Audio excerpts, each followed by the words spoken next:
तो in this lecture हम लोग बात करेंगे हार्मोनिक ऑसिलेटर्स के बारे में।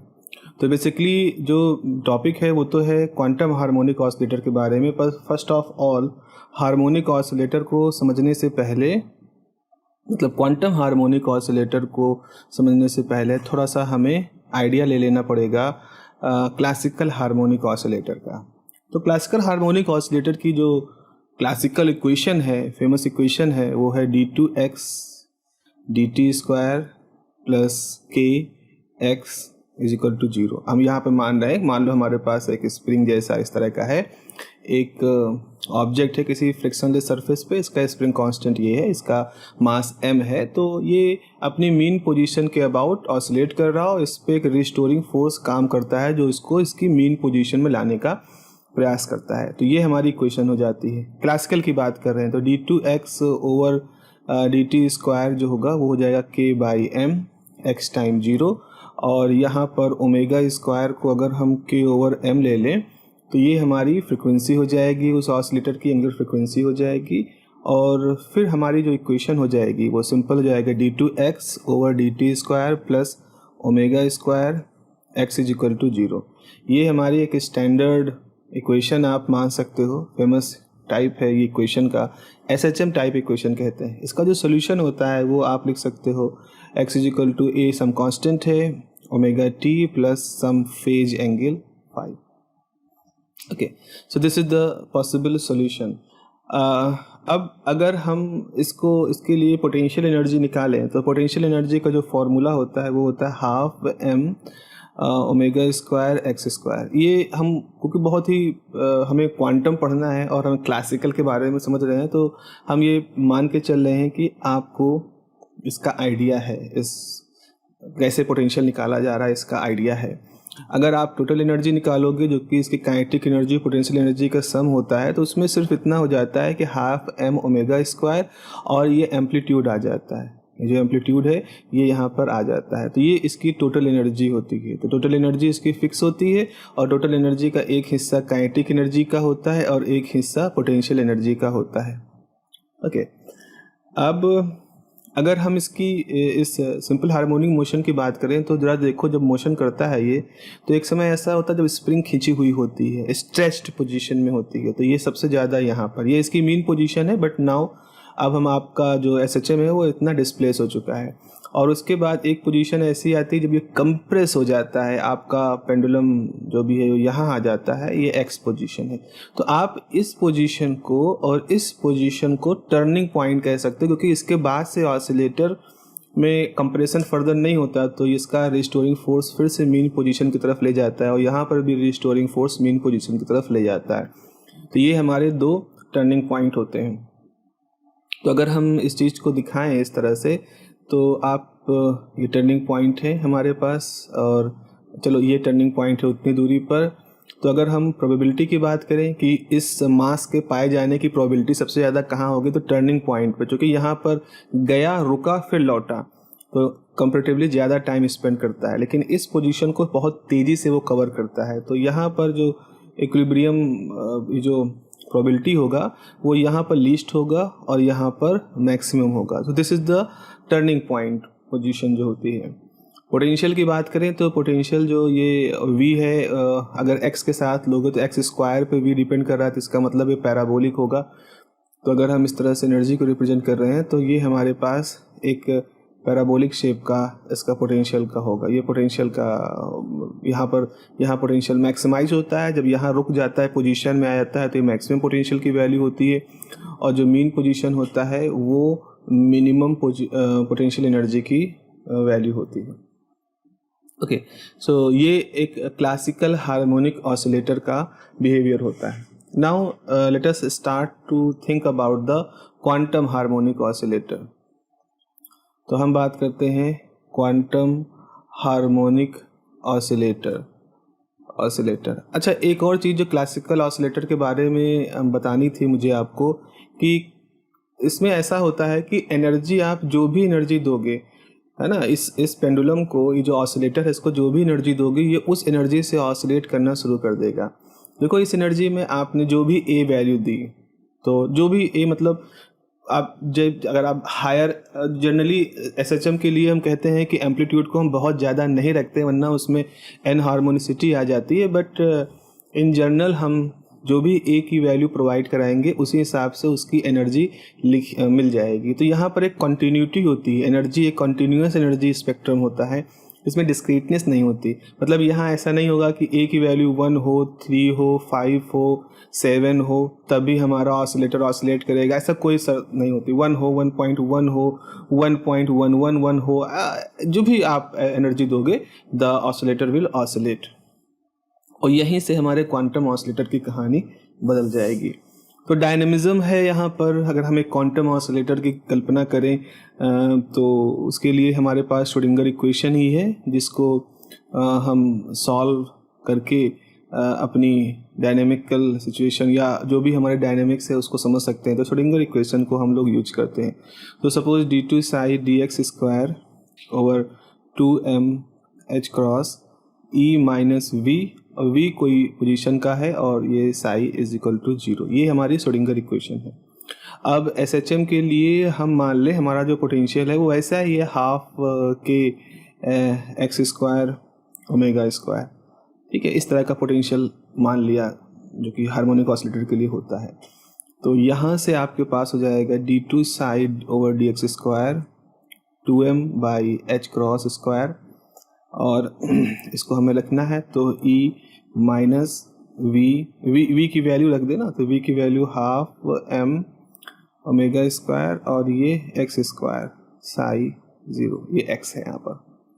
अब यहाँ पर हम क्या करते हैं, थोड़ा सा इसको अब हमें चूँकि मैथमेटिकली इसको डील करना है तो एक मान लें, let us consider u is something alpha time x। आप इसको एक जस्ट एक मैथमेटिकल एक्सरसाइज के रूप में देखो। तो आपने क्या किया, u is equal to alpha time x। ऐसा करने के बाद अब हम क्या होंगे, हम अपनी इक्वेशन को जो कि x के साथ है वेव फंक्शन की, इसको अब हम कन्वर्ट करेंगे u में। तो आपके पास अगर d psi बाई dx लिखना है तो इसको आप कैसे लिख सकते हो, इसको लिख सकते हो d psi by du and du by dx। ये कुछ इसे बेसिस चेंज करते हैं ना, पैरा एक तरह से एक कोऑर्डिनेट से दूसरे कोऑर्डिनेट में हम जा रहे हैं। तो du बाई dx क्या होगा, तो इसकी वैल्यू हो जाएगी अल्फ़ा। देखो इस फॉर्मूले से du बाई dx अल्फ़ा, तो आपके पास हो जाएगा d psi by du। Okay, अगर हम इसको डबल डिफ्रेंशिएट करेंगे तो d psi over dx square, तो यहाँ से क्या आ जाएगा, यहाँ से आपके पास हो जाएगा अल्फ़ा तो है इस, अब आप इसका डिफ्रेंशिएट करोगे तो अल्फ़ा एज इट इज़ रहेगा और आ जाएगा d2 psi ओवर d, या ऐसे लिखें इसको, alpha d by dx of d psi by du। तो यहाँ पर भी वही काम करते हैं, let me do it again. क्या करेंगे, d2 psi over dx square alpha d by du और d psi by du and यहाँ पर हो जाएगा du बाई dx। देखो यहाँ पर x था तो इसको हमने u में बेसिस में चेंज किया, तो अल्फ़ा du बाई dx क्या था, du बाई dx को हम लिख सकते हैं अल्फ़ा स्क्वायर हो जाएगा और ये हो जाएगा d2 psi by du square. Okay, so Schrodinger equation में जिन जिन चीज़ों की हमें ज़रूरत थी वो सब हमने कन्वर्ट कर ली, तो यही हमें ज़रूरत था, इसको हमने कन्वर्ट कर लिया। तो अब यहाँ पर मैं लिख रहा हूँ, तो ये जाएगा alpha square d2 psi over du square plus 2m h cross, और क्या करेंगे, बाकी वही e की वैल्यू रख दो, तो e minus half m omega square, और x की जगह पर आप यहाँ पर रख दो, तो x की जगह पर रखोगे तो u square by alpha square, ये हो जाएगा, और साई बाहर था हो गया, ये साई यहाँ की जगह पे यहाँ लिख दिया है। अब यहाँ पर अल्फ़ा है, अल्फ़ा को हम एडजस्ट करेंगे, तो ये हो जाएगा d2 psi over du square plus अंदर मल्टीप्लाई कर दें तो जाएगा 2me upon alpha square h cross square minus यहाँ पर अल्फ़ा की पावर 4 हो जाएगी, तो जाएगा m omega square you square upon 2 alpha two the power 4 wave function psi बराबर 0। देख रहे हो ना, यहाँ पे कुछ नहीं किया, अल्फ़ा से डिवाइड कर दिया है, तो ये हमारी इक्वेशन हो गई है। अब एक चीज़ और कर सकते हैं, इस पूरे क्वांटिटी को थोड़ा सा सिकोड़ना चाहते हैं। तो अगर आप सिकोड़ना चाहते हो तो यहाँ यू रखना चाहते हो तो ऐसा करो कि आप इवन कहीं छूट तो नहीं रहा है कुछ, let me check one more time, M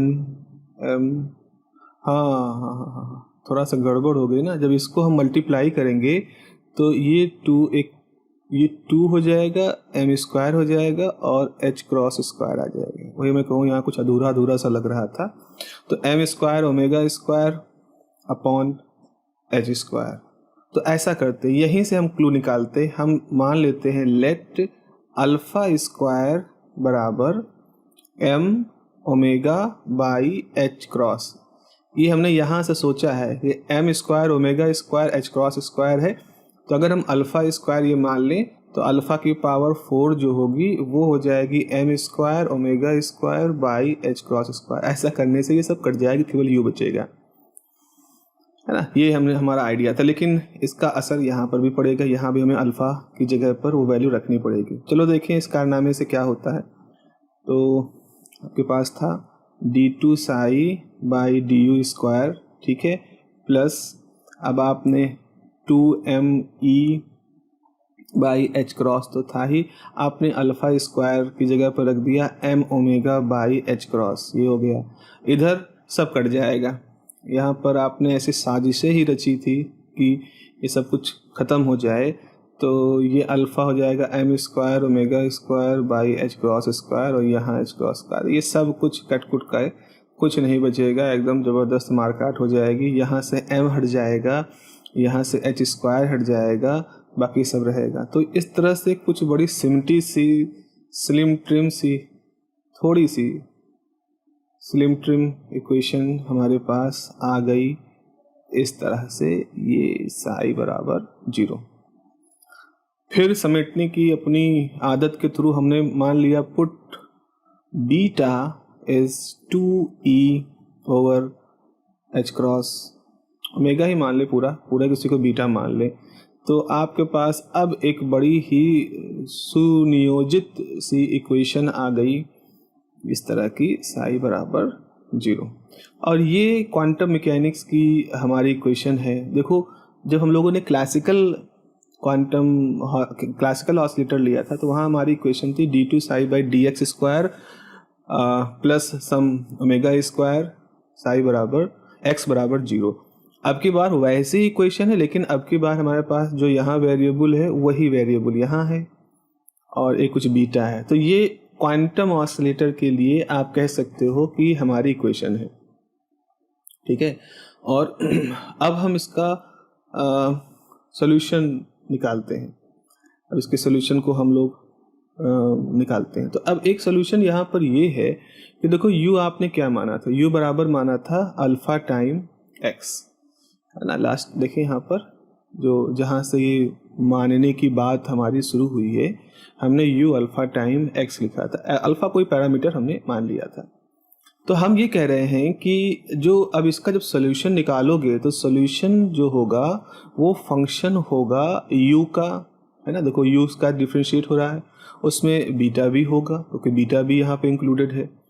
अब हम ये कह रहे हैं कि वेव फंक्शन ऐसा होना चाहिए कि u जब बहुत लार्ज हो जाए, u की वैल्यू अगर आप कह दो इन्फिनिटी को अप्रोच करे तो वेव फंक्शन हमारा 0 हो जाना चाहिए। क्यों ऐसा कह रहे हैं भाई?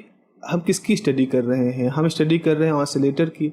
तो ऑसिलेटर जो है वो जहाँ बंधा हुआ है जिस जगह से, उसी जगह पर ही तो वो ऑसिलेट करेगा। तो अगर वो यहाँ पर है तो यहाँ उसके पाए जाने की प्रोबेबिलिटी निकालोगे, यहाँ है तो यहाँ पाए जाने की प्रोबेबिलिटी निकालोगे। आप कह रहे हो कि आप इस जिस सिस्टम से बंधा है इससे यहाँ ढूंढ रहे हो, x की वैल्यू या u की वैल्यू यहाँ पे ढूंढ रहे हो। यहाँ ढूंढोगे तो आपको थोड़ी मिलेगा ऑसिलेटर। ऑसिलेटर तो स्प्रिंग से बंधा हुआ कहीं अपना डोल डाल रहा है। तो जब हम u की वैल्यू को बहुत ज़्यादा या x की वैल्यू को बहुत ज़्यादा बढ़ा देंगे तो हम ये कह रहे हैं कि वहाँ प्रोबेबिलिटी 0 होगी, और प्रोबेबिलिटी को हम वेव फंक्शन से रिप्रेजेंट करते हैं। तो हम ये कह रहे हैं कि जब u की वैल्यू बहुत ज़्यादा हो जाएगी तो हमारा वेव फंक्शन जो है वो 0 होना चाहिए, ये हम उम्मीद कर रहे हैं। तो हम उम्मीद कर रहे हैं कि जब हम इसको प्लस माइनस इन्फिनिटी करें तो उसके करस्पॉन्डिंग जो वेव फंक्शन हो इस इन्फिनिटी वैल्यू पर इट शुड बी 0। ये हमारी एक तरह से कह लो बाउंड्री कंडीशन है, ये एक बिल्कुल ऐसी शर्त है जिसको कि पालन करना ही करना है। अब हम यहाँ पर एक काम और कर सकते हैं एक सिंप्लीफिकेशन के लिए, कि अगर किसी तरह से ये बीटा 0 हो जाए, सपोज कैसे होगा, हम भाई एनर्जी थोड़ी 0 हो जाएगी, एनर्जी तो 0 नहीं होने वाली, लेकिन मान लो इफ बीटा इज 0 तो हमारी इक्वेशन क्या हो जाएगी, d2 Sai over du square minus u square psi बराबर 0। तो अब ये बड़ी ही सिंपल सी हमारी second order homogeneous differential equation आ गई है। अगर इसकी ऑक्सिलरी इक्वेशन बनाओगे तो आप ऐसे लिख सकते हो m square minus you square बराबर 0, तो m बराबर प्लस माइनस यू आ जाएगा। आई होप आप ऑक्सिलरी इक्वेशन को समझ रहे होंगे। ये m क्या, कोई पैरामीटर ले लो, s ले लो, तो ये s बराबर इस तरह से हो जाएगा। अगर इस तरह की क्वेश्चन हमारे पास आती है तो उसका सोल्यूशन क्या होता है, उसका सोल्यूशन ऐसे होता है, साई इज इक्वल टू अगर हम इसके psi is equal to something e की पावर सम कांस्टेंट वगैरह ले लेते हैं। तो हम अब हिट एंड ट्रायल के थ्रू जानते हैं, हम मतलब लोगों ने इसको कई बार किया और उन्होंने ये बताया कि आप को साई लिखना होगा, एक्सपोनेंशियल लिखना होगा, और एक्सपोनेंशियल में आपके पास एक कांस्टेंट आ जाएगा u स्क्वायर, और u स्क्वायर टर्म रहेगा। और अगर आप इसको एक तरह से सॉल्व करना चाहते हो अच्छी तरह से तो आपको एक कांस्टेंट यहाँ पर मानना पड़ेगा हाफ, और आपके पास प्लस माइनस ये दो वैल्यूज आएंगी। So this is a kind of possible solution जिसको कि हम यहाँ पर यूज कर सकते हैं। अभी हमने हिट एंड ट्रायल के थ्रू किया है, लेकिन ये तो हमारी इक्वेशन नहीं है ना, असली इक्वेशन ये तो है नहीं, असली इक्वेशन तो ये है। तो अगर इसमें से बीटा हटने के बाद से हमारे पास सॉल्यूशन ऐसा आता है तो बीटा लगे रहने से सॉल्यूशन का बेसिक नेचर तो ऐसा ही होगा। मतलब ये हम सोच रहे हैं कि इस बीटा एक कांस्टेंट टर्म के लगे होने से ऐसा नहीं होगा कि इसके सॉल्यूशन का बिल्कुल शेप बदल जाएगा, एकदम नए तरह का हो जाएगा। कॉम्प्लीमेंट्री फंक्शन ही तो होना है इसके सॉल्यूशन में। तो अगर हम इसको इक्वेशन नंबर 1 मान लें सपोज, तो इक्वेशन नंबर 1 का जो पॉसिबल सॉल्यूशन हो सकता है उस पॉसिबल सॉल्यूशन को आप सोचो क्या होगा। तो लोगों ने बताया, मतलब हम एक थ्योरी को फॉलो कर रहे हैं, तो लोगों ने ये कहा कि सबसे पहली बात कि आप इसके सॉल्यूशन को ऐसे लिख सकते हो, psi function of u is equal to some constant या सम पैरामीटर h जो कि u का फंक्शन होगा e की power minus half u square.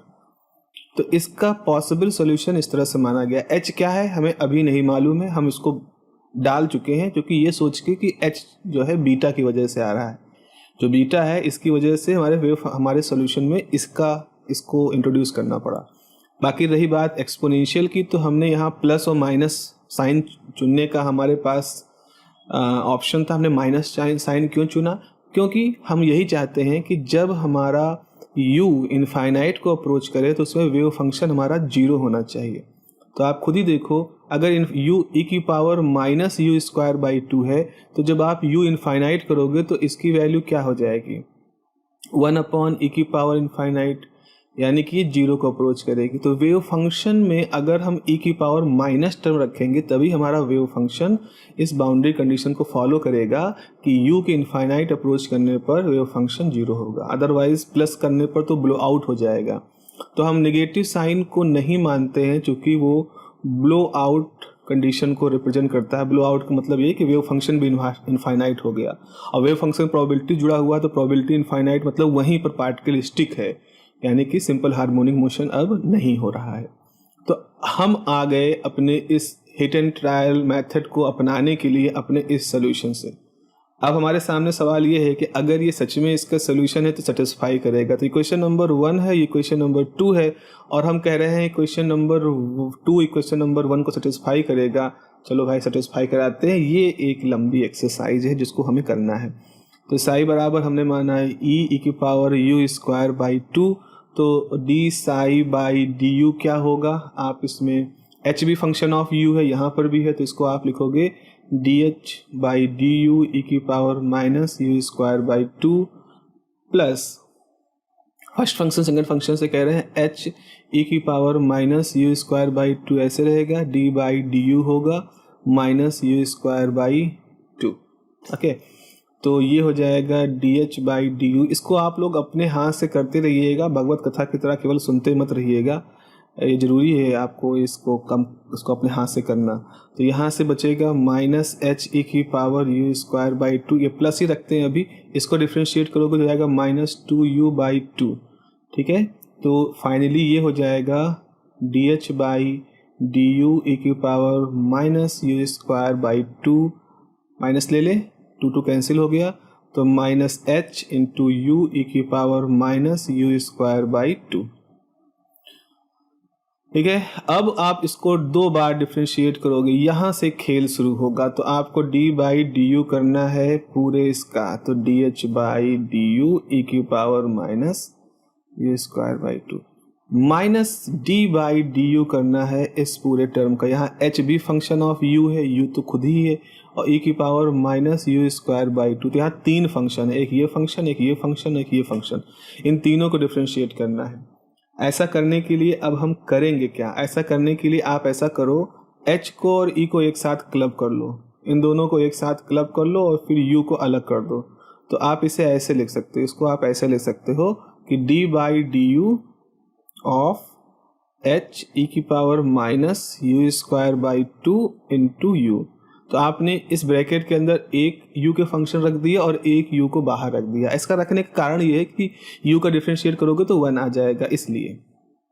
तो पहले यहाँ करो, एक तो ये है u का फंक्शन, एक ये है u का फंक्शन, तो आप पहले यही करोगे D H by D U, E वैसे ही रहेगा, उसके बाद प्लस डी एच, ये u2 है, D H by D U, इसको डिफ्रेंशिएट करोगे तो e की power U square by 2 minus 2u by 2। अब हम यहाँ आते हैं, इसको डिफ्रेंशिएट करते हैं, तो इसमें हम कहेंगे कि इसको हम ऐसे लें कि हम d बाई डी यू करें h e की power minus you square by 2, u ऐसे रहेगा, और प्लस फिर h e की power minus you square by 2, और D U by D you 1 हो जाएगा। ये हमने कर दिया, देखो यहाँ से, तो D U H D you square A की power minus you square by 2, ये 2 कैंसिल हो गया, तो यहाँ से बचेगा minus U D H by D U A की power minus you square by 2 minus, अब देखो यहाँ इसको भी डिफ्रेंशिएट करो तो ये हो जाएगा एच ए की power minus you square by 2 minus you आता है, यहाँ पर हमने बार बार देखा है यू को डिफ्रेंशिएट करने माइनस यू आता है, और इसको हम ब्रैकेट के अंदर कर दें, plus D H by D U E की power minus you square by 2, और सबके बाहर u रहेगा, और फिर एक और टर्म होगा h e की power minus you square by 2, ये रह जाएगा। आखिरी लाइन है ये, आखिरी लाइन तो ये स्लाइड की है, उसके बाद स्लाइड चेंज करनी पड़ेगी। तो e की power minus you square by 2 minus U D H by D you e की power minus you square by 2 minus, ये माइनस इस माइनस को प्लस करेगा तो जाएगा एच यू स्क्वायर, क्योंकि इस u का हम मल्टीप्लिकेशन भी इसी समय कर दे रहे हैं, तो 2 स्टेप एक साथ करें, ध्यान दीजिएगा यहाँ पर। फिर ये minus U D H by D U A की power minus you square by 2, ये u हमने अंदर कर दिया है, और माइनस h e की power U square by 2। Okay, सभी के सभी ब्रैकेट वगैरह जो थे वो ओपन हो चुके हैं। अब देखें यहाँ पर भाई कुछ कटना चाहिए, है ना, कुछ चीज़ें ऐसी होनी चाहिए जो कि अब कैंसिल आउट हो जाएं। तो यू स्क्वायर है, यहाँ पर यू स्क्वायर है। एक तो ये तो जुड़ जाएंगे, ये और ये आपस में जुड़ जाएंगे, ठीक है। तो बाकी क्या बचेगा, एच यू स्क्वायर चलो ठीक है, जितने हैं इतने हैं। अब इसको हम अगले स्लाइड में लिख दे रहे हैं। तो अगले स्लाइड में हम इसको सीधे लिखते हैं कि D two psi by D you square बराबर हो जाएगा D two H upon D you square A की पावर माइनस दिस, ऐड कर दिया जिसको हम कह रहे थे ऐड करने को, और ये हो जाएगा। अच्छा एक चीज़ और देखो, पीछे स्लाइड में देखो, अगर हम इस टर्म को h ई की power minus you square by 2 और इसको एक साथ ले लें तो h ई की पावर माइनस कैंसिल हो जाएगा, ब्रैकेट बचेगा यू स्क्वायर माइनस 1। तो यही काम कर लेते हैं, लिखेंगे हम, आप तो आप समझ जाओ क्या लिख रहे हैं। आप लिख रहे हो कि यू स्क्वायर माइनस 1 ई की power minus you square by 2। तो फाइनली ये आ गया। अब हम इसको उठा कर रख दें अपनी उस इक्वेशन में, इक्वेशन नंबर 1 थी। तो जब आप इसको रखोगे, कहाँ है इक्वेशन, एक बार देख लें, भुला तो नहीं गए, हाँ, d two psi d you square minus b minus u, ठीक है। यहाँ पर हमें उसको रखना है, यही तो वैल्यू निकाली है पूरी, इसी की वैल्यू हमें रख देनी है। तो रख दो भाई, तो ये हो जाएगा D two H upon D you square E की power minus you square by 2 minus 2u D H by D U E की power minus you square by 2 plus U square minus 1 E की power minus you square by 2। H भी रहेगा, हाँ यहाँ H भी रहेगा ना, कॉमन हो जाता है। और प्लस क्या था, बीटा था ना, बीटा माइनस यू स्क्वायर क्या हो जाएगा, एक मिनट भूल गया मैं, बीटा माइनस यू स्क्वायर, तो बीटा माइनस यू स्क्वायर और साई बराबर ये हो जाएगा, ठीक है ठीक है ठीक है ठीक है, beta minus you square H E की power minus you square by 2, और ये सब 0 के बराबर है। अब कुछ और चीज़ें यहाँ पर कर सकते हैं, D two H by D you square E की power minus you square by 2 minus T U D H by D U E की power minus you square by 2, open कर दें, यू स्क्वायर ई की power minus you square by 2 into H minus H E की power minus square by 2 plus beta H E की power this U square H E की power this is equal to 0। साफ साफ दिख रहा है, ये प्लस का टर्म है, ये माइनस का टर्म है, तो कैंसिल हो जाएगा, ठीक है। यहाँ से बीटा एच है, यहाँ सिर्फ एच है, तो आपके पास फाइनल इक्वेशन अब आ गई हमारे हाथ में, D two H D you square E की power minus you square by 2 minus 2u D U by D H by D U E की power square by 2 plus common ले लोगे तो बीटा माइनस 1 एच ई की power this by 2 0। ये है हमारी एक लंबी चौड़ी इक्वेशन बन गई एच के टर्म में, है ना। ये पूरी की पूरी इक्वेशन एच के टर्म में है। अगर हम इसमें से ये जो u वाला टर्म एक्सपोनेंशियल का टर्म है इसको भी हटा दें, हटा क्या दें, कॉमन ले लें, तो e की power minus you square by 2 अंदर हो जाएगा D two H by D you square minus 2u D H by D u plus beta minus 1 h बराबर 0।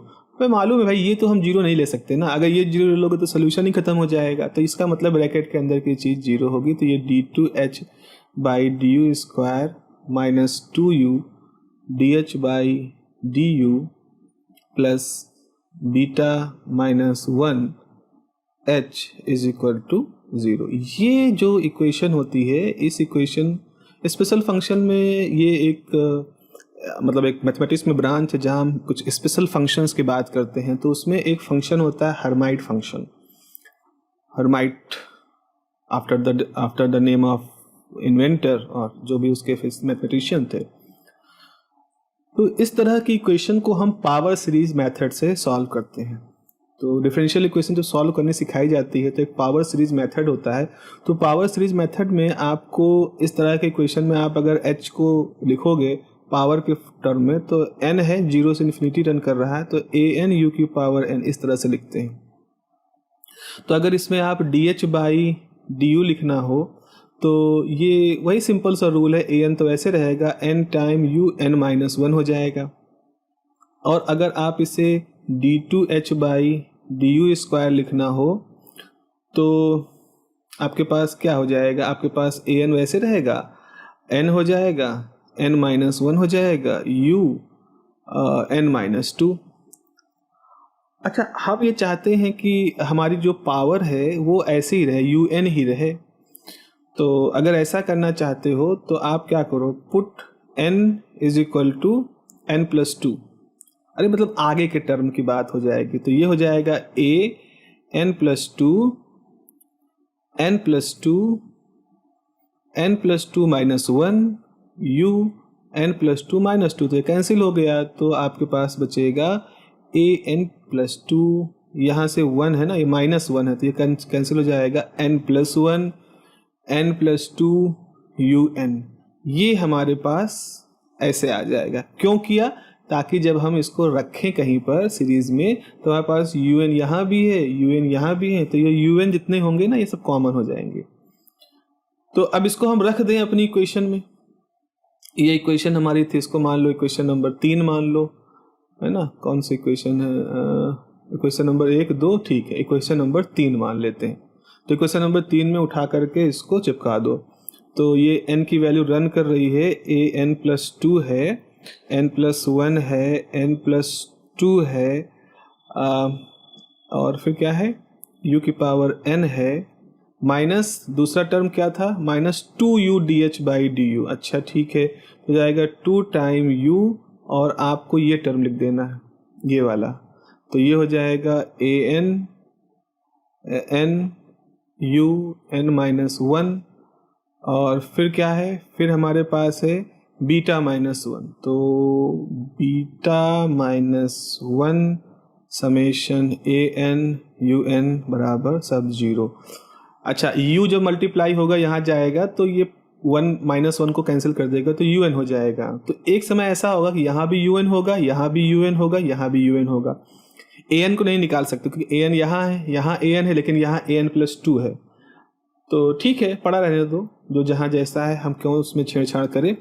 तो समेशन को हम बाहर निकाल लें, ठीक है। तो यहाँ से बच जाएगा n प्लस 1 n प्लस 2 और a n प्लस 2 माइनस, ये तो समझ गए होगे ना कि n हट जाएगा, तो यहाँ से बचेगा, इसे कैसे कर सकते हैं, इसको हम ऐसे कर दें, 2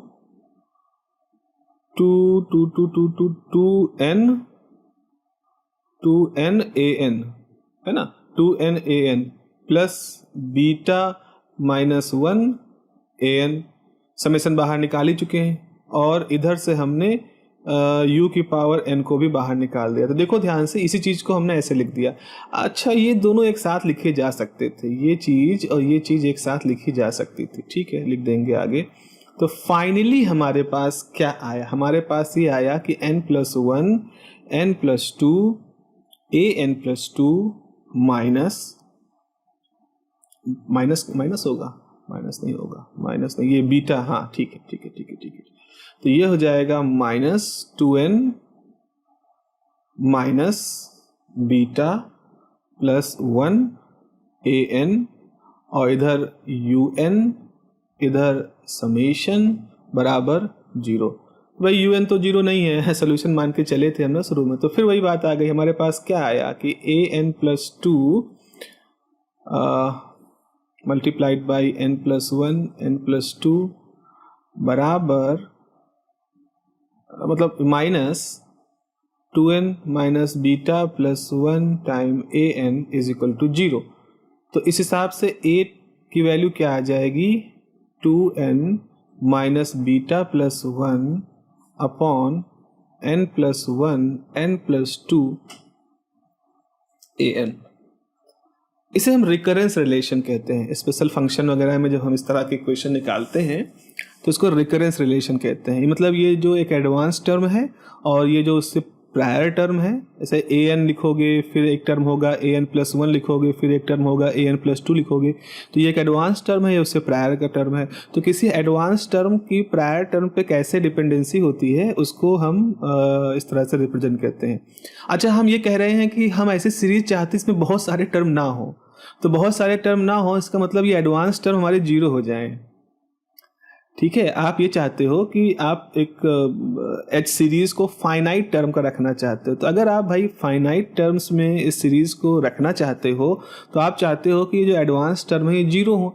अच्छा, अब देखो ए एन कैसे जीरो होगा। ए एन जीरो होने का एक ही तरीका यहाँ से निकल रहा है इस वाले टर्म से। अगर 2n की वैल्यू बीटा प्लस 1 टर्म के बराबर हो जाए तभी ऐसा होगा। या कह दो तो finite term A N zero होना चाहिए, फाइनाइट टर्म के लिए एडवांस टर्म हमारे जीरो होने चाहिए। तो कब होगा? When beta is equal to 2n beta is equal to 2n plus 1। देख रहे हो ना, अगर बीटा की वैल्यू 2n प्लस 1 होगी तो 2n कट जाएगा और -1 कट जाएगा। देख लेना इस चीज को कैसे हुआ। अब यहां से हमारे हाथ में एक जादुई आंकड़ा लग गया। बीटा क्या था? घूम जाते हैं पीछे पीछे पीछे और पीछे और पीछे। बीटा कहाँ गया बेटा? ये है बीटा, ये देखो, ये क्वांटम सिंपल हार्मोनिक ऑसिलेटर का बेटा है ये 2EH क्रॉस ओमेगा। तो इसको रख लो, तो ये हो जाएगा 2EH क्रॉस ओमेगा बराबर 2n प्लस 1। अब E कितना होगा? तो E की वैल्यू हो जाएगी 2n plus 1 H cross omega बटे 2, यानी En लगा दे सफिक्स के रूप में तो जाएगा n plus half H cross omega. ये आ गया भाई हमारा क्वांटम हार्मोनिक ऑसिलेटर के एनर्जी का फॉर्मूला। अगर अब यहाँ पे देखो, अगर आप n जीरो रखते हो तभी E जीरो भी H क्रॉस ओमेगा होगा। इसे कहते हैं zero energy, concept of zero energy. इसका मतलब क्वांटम मैकेनिकली जब हम माइक्रोस्कोपिक लेवल पे जाते हैं और हम किसी एटम को एज ऑसिलेटर के रूप में मानते हैं तो उस ऑसिलेटर के पास उस समय भी एनर्जी होगी जब हमने उसमें क्वांटम नंबर जीरो रख दिया है। इसको फिजिकली ऐसे समझ लो कि जब किसी तरह की ऊर्जा उसके पास नहीं होगी तब भी क्वांटम मैकेनिक्स के रूल के हिसाब से उसके पास 0 पॉइंट एनर्जी होगी। मतलब थर्मल नहीं है और कोई एनर्जी नहीं है तब भी उसके पास एक 0 पॉइंट एनर्जी रहेगी। ये हमारा कॉन्सेप्ट यहाँ पर बता रहा है। इस कॉन्सेप्ट से हमें ये समझ में आता है कि यहाँ पर 0 पॉइंट एनर्जी रहनी है। अब अगर हम इसको प्लॉट करें तो हमारा पोटेंशियल ऐसे था, तो पोटेंशियल में n बराबर 0 करोगे तो वैल्यू हो जाएगी H cross by omega 0 point energy. n बराबर 1 रखोगे तो हो जाएगा 3/2 H क्रॉस ओमेगा। n बराबर 2 रखोगे तो 2 दूनी 4 1 5 बटे 2 H क्रॉस ओमेगा। और इस तरह से और एनर्जी लेवल्स बनती चली जाएंगी। तो सिर्फ एनर्जी लेवल से ही थोड़ी हमें काम चलता है, हमें वेव फंक्शन भी चाहिए। ये इसकी मेन पोजीशन है, वेव फंक्शन भी चाहिए। तो वेव फंक्शन जो इसका होगा वो हम लोगों ने कैसे निकाला था? हमने लिखा था psi function of u is equal to h function of u e की power minus u square by 2। तो ये जो u है ये तो हर्माइट फंक्शन है, ये जो है हमारा हर्माइट फंक्शन। अब बहुत डिटेल में हम नहीं जा रहे हैं, आप मास्टर्स वगैरह करोगे तो खूब डिटेल में h0 की वैल्यू h1 की वैल्यू ये सब निकालोगे। हम यहाँ पर ये कहते हैं कि इसमें एक नॉर्मलाइज फंक्शन भी होना चाहिए, इसमें एक नॉर्मलाइज फंक्शन भी होना चाहिए। तो हमने n को नॉर्मलाइज फंक्शन कर दिया। ठीक है, अब नॉर्मलाइजेशन कंडीशन क्या होती है? Psi star d u is equal to 1 है ना, -∞ टू +∞ कह दें। तो अगर इस तरह का कंडीशन को फुलफिल करोगे तो हमारे पास n की जो वैल्यू आती है वो लिख लो, सीधे तौर पे वो वैल्यू लिख लो। तो वो आती है √α upon 2 to the power n factorial √π। ये नॉर्मलाइजेशन फैक्टर आ जाता है। तो हमारा वेव फंक्शन कैसे निकल के आएगा? हमारा वेव फंक्शन निकल के आएगा, इसी को रख दो √α अपॉन टू की पावर n n फैक्टोरियल पाई हर्माइट e की power minus u square by 2। ये है हमारा एक लंबा चौड़ा सा जो ये वेव फंक्शन है। इसको प्लॉट कैसे करेंगे? चलो उसको जल्दी जल्दी से कुछ प्लॉट कर देते हैं।